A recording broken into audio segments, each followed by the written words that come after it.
বিশ্ব অর্থনীতির ইতিহাসে বড় শক্তিগুলোর লড়াই সবসময়ই ভিন্ন মাত্রা তৈরি করেছে। একবিংশ শতাব্দীতে সেই লড়াইয়ের অন্যতম রূপ হল যুক্তরাষ্ট্র ও চীনের বাণিজ্য যুদ্ধ।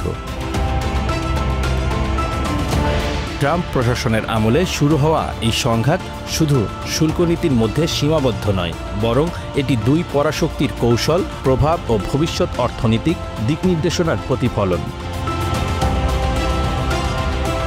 ২০১৮ সাল থেকে ধাপে ধাপে যুক্তরাষ্ট্র চীনের ওপর উচ্চ হারে শুল্ক আরোপ করতে থাকে। কিছু ক্ষেত্রে এই শুল্ক ১৪৫% পর্যন্ত পৌঁছাতে পারত।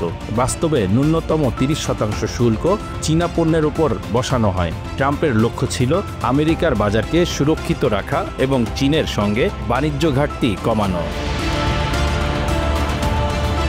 কিন্তু চীন তারা কোনোভাবেই পিছপা হয়নি, বরং নিজেদের কৌশলগত পরিকল্পনা অনুযায়ী পাল্টা ব্যবস্থা নিয়েছে।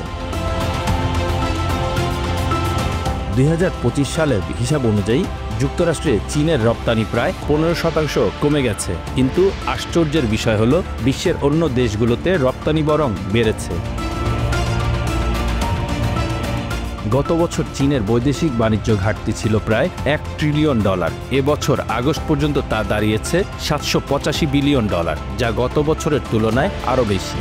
দক্ষিণ পূর্ব এশিয়া, আফ্রিকা, ল্যাটিন আমেরিকা ও ইউরোপ এসব অঞ্চলে চীন নতুন বাজার দখল করছে। বৈদ্যুতিক গাড়ির ব্র্যান্ড ইউরোপে জনপ্রিয়তা পেয়েছে, আফ্রিকায় সস্তায় পৌর প্যানেল বিক্রি হচ্ছে, আর দক্ষিণ পূর্ব এশিয়ায় চীনা প্রযুক্তি দ্রুত বিস্তার লাভ করছে।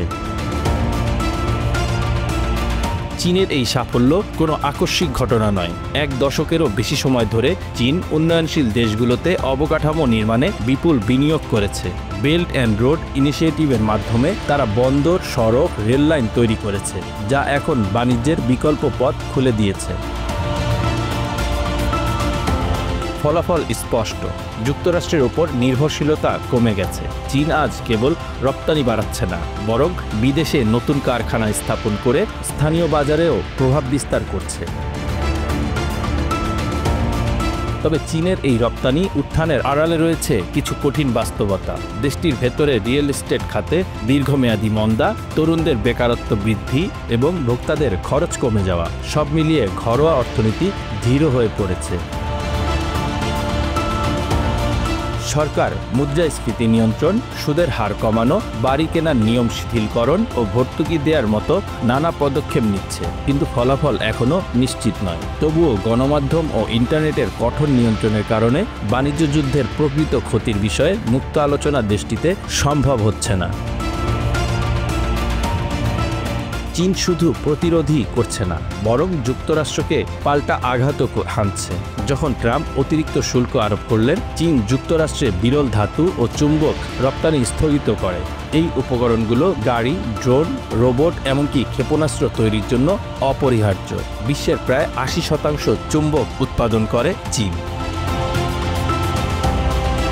ফলাফল, আমেরিকা ও ইউরোপ উভয়ই সরবরাহ সংকটে পড়ে। ইউরোপকে শর্ত দেওয়া হয় চীনা বৈদ্যুতিক গাড়ির ওপর শুল্ক তুলে নিতে হবে।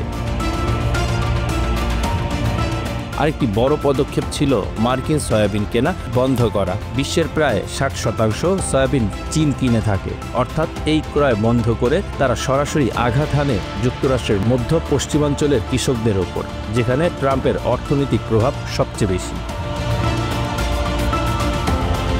চীন জানে যুক্তরাষ্ট্র এখনও বিশ্বের সবচেয়ে ধনী ভোক্তা বাজার, একে হারানো সহজ নয়, কিন্তু একই সঙ্গে তারা দেখাতে চাইছে প্রয়োজন হলে পাল্টা আঘাত করার ক্ষমতাও তাদের রয়েছে।